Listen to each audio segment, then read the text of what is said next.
Are you all ready for part 11? We are going to be talking about the severely fearful avoidant attachment. So if y'all been keeping up with this series, we just did a video over moderately fearful avoidant attachment, but this one is going to be more of a severe level, to a point where they almost become controlling and chaotic at the same time. So a severe fearful avoidant attachment, also known as disorganized attachment, we already know is characterized by a push-pull paradox, deep craving for intimacy coupled by an intense fear of it. This internal conflict creates a turbulent emotional experience for both the individual and their partners.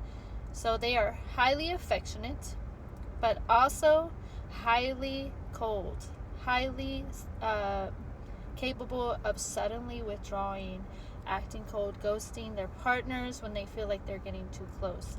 At this point, they are like looking over their partner's stuff, so they're hyper vigilant.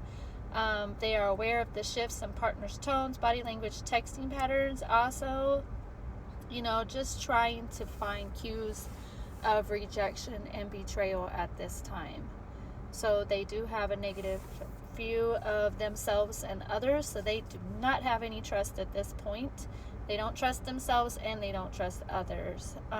The severe cases for their emotions involve severe intense mood swings or outbursts of anger, complete shutdown, and not being able to effectively communicate what they're thinking at all at this point.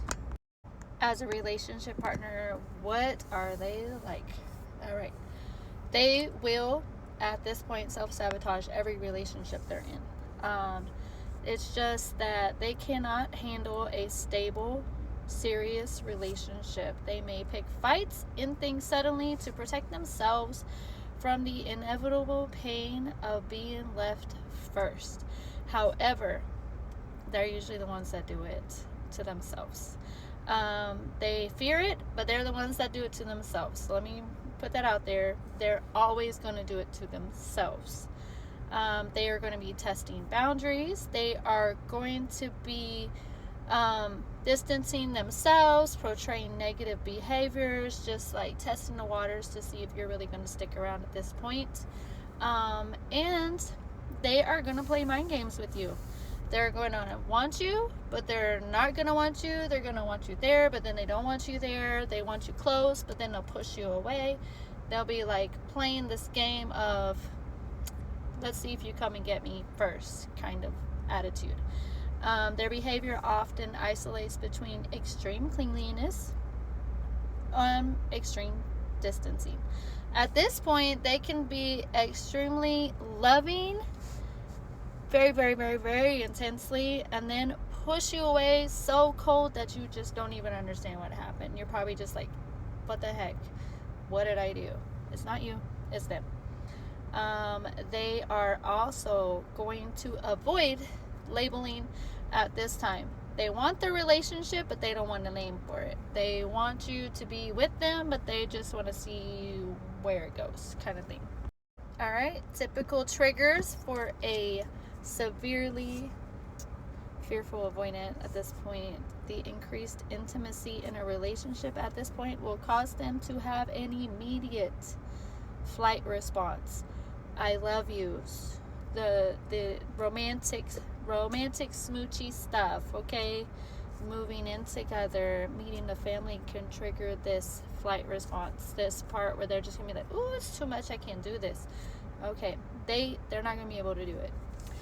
Feeling seen by their partner can feel rather terrifying to them rather than comforting. So this is part of the avoidance side of them, that being seen by their partner actually accepting them for who they truly are, is going to trigger them to not want to be close.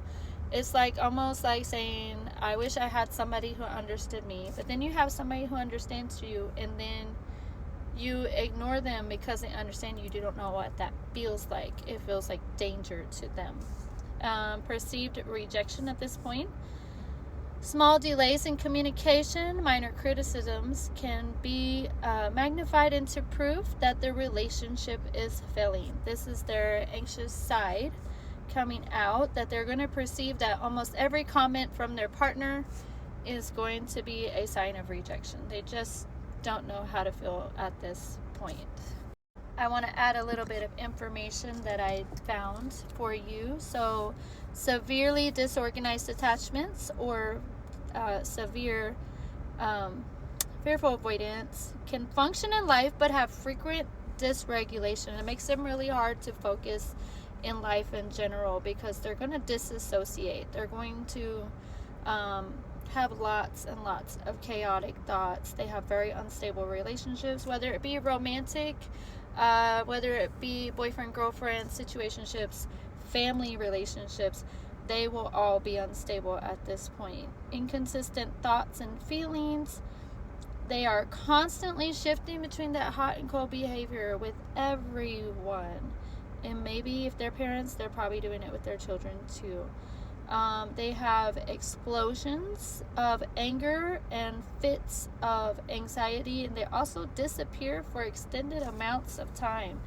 I hope this video was helpful and this information. Let me know what y'all think.